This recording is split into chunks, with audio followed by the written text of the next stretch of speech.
think the Eagles will be ready by September. And I don't know, maybe I should throw this in, and maybe with the distraction of Ebola, if you throw it in, they might not want to go to some countries.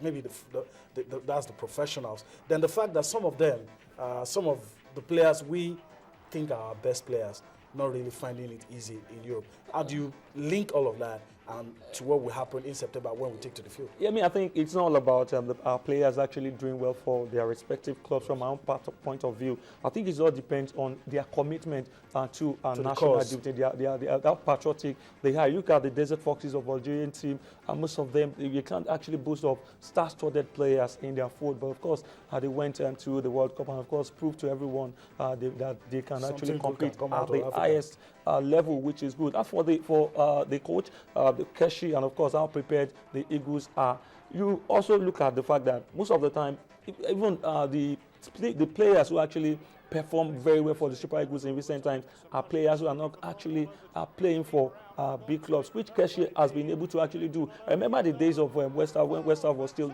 the Super Eagles coach. We didn't have all the stars in the Super Eagles. But of course, when they're putting on the green-white jersey of Nigeria, they tend to always give their best, which for me, Keshi has been able to bring back into the Super Eagles. And you think he'll do it again? He will definitely do it again. Let's talk about another thing that could be a distraction. FIFA, I mean, they are used to us by now, and probably they have a file somewhere with Nigeria's name, a lot of papers in that file. But FIFA is closely monitoring what is happening in Nigeria. FIFA has asked that NFF should inform them about the things that the incidents that led up to the impeachment of Aminu Megari. But that's not the issue this morning. I don't know, I'm very sure it will come up on screen. The letter FIFA wrote to the NFF. Probably FIFA has done their own investigation. And obviously, there were some loopholes. Yeah. And my worry, because we're used to this by now. But my worry is, are we not opening the back door for problems again? Absolutely. We spoke about this last week. We knew that this is about definitely not getting the chance to defend themselves. The composition, when decisions are taken, the people that should be there were not there. A lot. They didn't follow the due process. If you get a chance to read this, it's a no-brainer.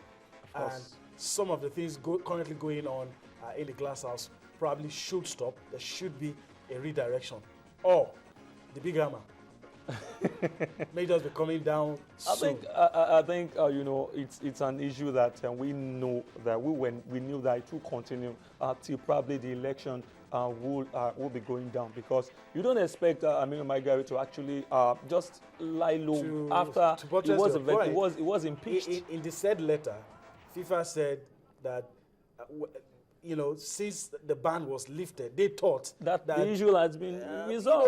The interested parties would sit down together and sort this thing out. That a lot of this will not raise. It's been incessant problem upon problem. Okay. Just some couple of days ago, Barrister Chris Green was actually he was banned, suspended from the executive committee, and also banned for 6 months from all footballing related activities. And also, I think Yaya was also suspended.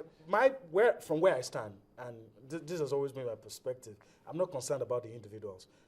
I'm not concerned about the key actors, especially when it comes to politics. But I'm really concerned about football in Nigeria.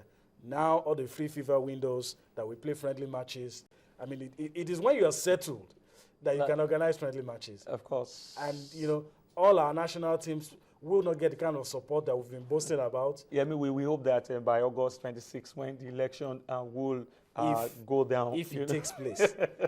Let's move on. I really don't like talking about politics, but that's the situation we find ourselves in Nigeria.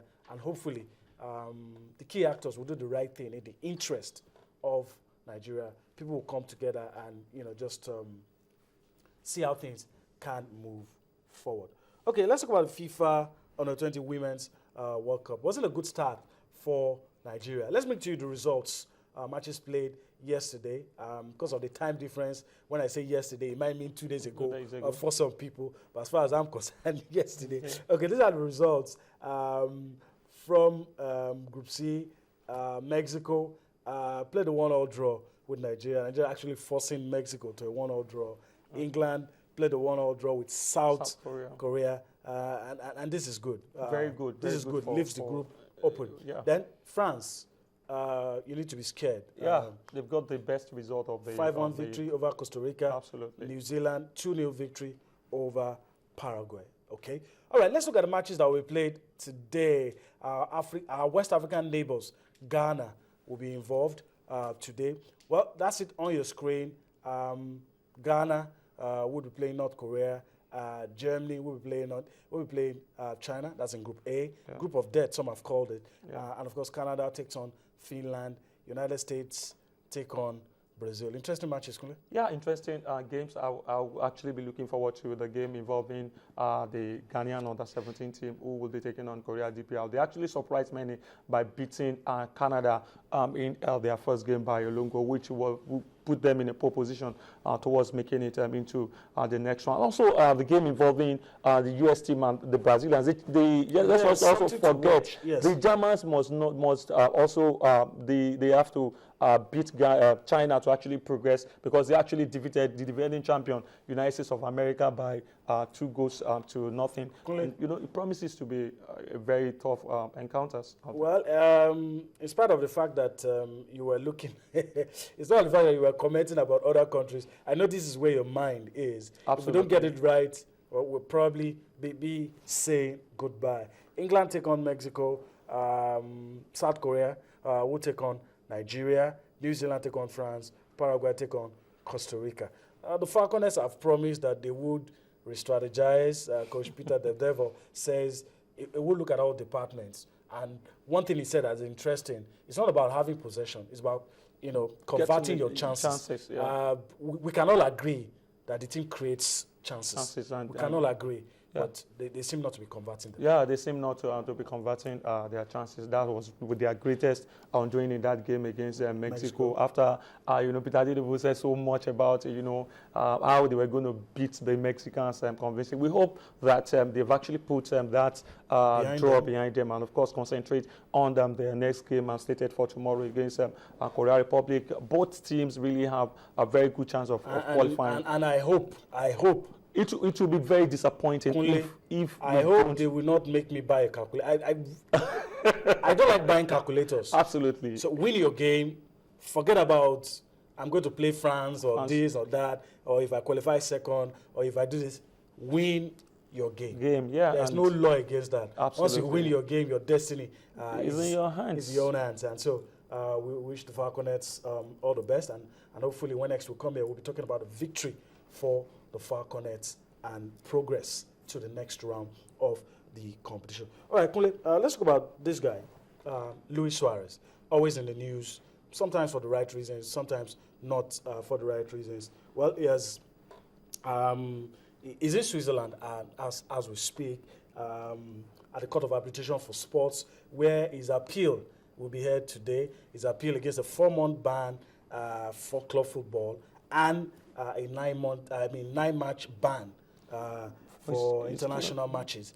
And I don't know, some people have been saying everything has been the voice of Jacob, voice of Esau, hand of Jacob. I don't know, but what do you think will happen today to Luis Suarez? Will he get the decision upturned? It's very possible, because FIFA has been faced with a lot of pressure by major stakeholders in football all over the world, lamenting bitterly about the 4-month ban being meted out to Luis Suarez. I think it will not be, for me, from my own perspective, to be against the rule of the game, if you ask me, because, biting someone, when a game is ongoing. Some have said it's going to be a bad precedent if he gets away with this. Absolutely. Some are already saying he's been tortured enough that, and probably should be left. But he has not learned his lessons, because this is the third time he will be doing this. You can't say. Some will argue that if you leave him now, probably. But let's wait and see. let's wait and see. Unfortunately, the decision will not be made today. Absolutely. By mid-August, we will know what will happen to Luis Suarez. But win or lose, it will return to action in October. Absolutely. And probably his first appearance might be in the El Clasico. Absolutely. The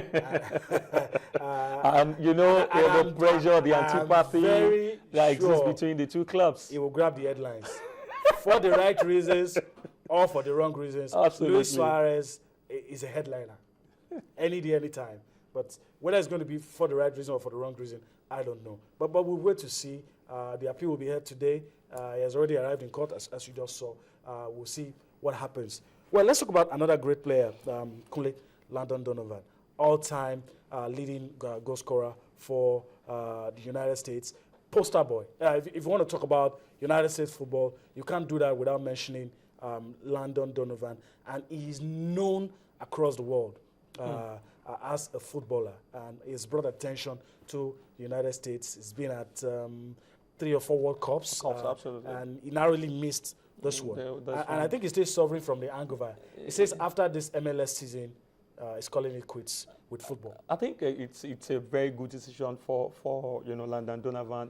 Where you quit when the ovation is loudest, and because of the disappointment he felt by not going to the World Cup. He was jobbed by Jürgen Klinsmann, and it was really a very sad one. He said that was the lowest point of his entire career. I think quitting at this time is actually a good move towards the right direction for him, because it's actually in his early 30s, and it's good to quit when ovation is at the loudest. All right. Okay. Let's see if we can listen to Landon Donovan in his own words, what he had to say, how he feels, and the next thing on the agenda for him. I think for the last few years, I haven't had the same passion that I had previously in my career.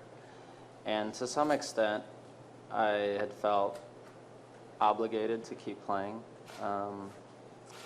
And so when that obligation part goes away, I realized that it was just relieving, and I could just enjoy it as a player again, almost as a kid again. I hope that my teammates will say I was a good teammate. I hope that my coaches will say they enjoyed working with me and having me on their team. I hope that the fans enjoyed watching and could see how much I gave to this sport over the last 16 years. And that's really it, because at the end of the day, the goals and the assists and accolades and that stuff, in the end, they don't mean a whole lot to me, but the relationships matter. Well, also at the end of the day, everybody will say that he did well. But we are saying here, Landon Donovan, you've done well, and I agree with you for a player from the United States of America to have that kind of recognition that he has. Well, let's talk about Arsenal quickly. We have less than 2 minutes quickly. Well, later today, they will be knowing their opponents in the final round of qualifiers for the UEFA Champions League. And if they qualify, that will be 15 times in a row for the Gunners? Yeah, I think it should be the 16th time in a row for the Gunners. Yeah. That's a milestone. Yeah, absolutely. Some have said the Champions League is not a trophy. It will definitely not be a trophy anymore with the recent signings of, the Arsenal has actually made. And for the draws, it's a good one for whichever team Arsenal is going to be meeting. They might be meeting the likes of, I think, Porto, Atletico Bilbao, okay. And whichever team they meet, I think they have what it takes. Well, Kunle says they have what it takes and to navigate. To I think I know where that's coming from. But let's move on. Still talking about Arsenal, the Community Shield on Sunday. For the first time, they will be involved, and this will be their opponents. Yeah. But are they going to take it seriously? Does it really count for much in your own estimation? It counts for much for Arsenal because I think that will mean starting on a very good note for Arsenal. Because, showing the world that they are contenders. Yes, but City has been on a low key, for quite some time. For they've Arsenal, won it before. They've won it before, so it's not. I think Arsenal needs this Community Shield more than Manchester City. So I think.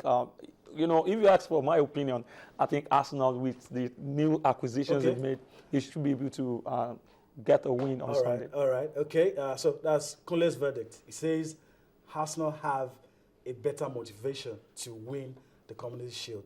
I don't know where I stand, but we're going to see a good game on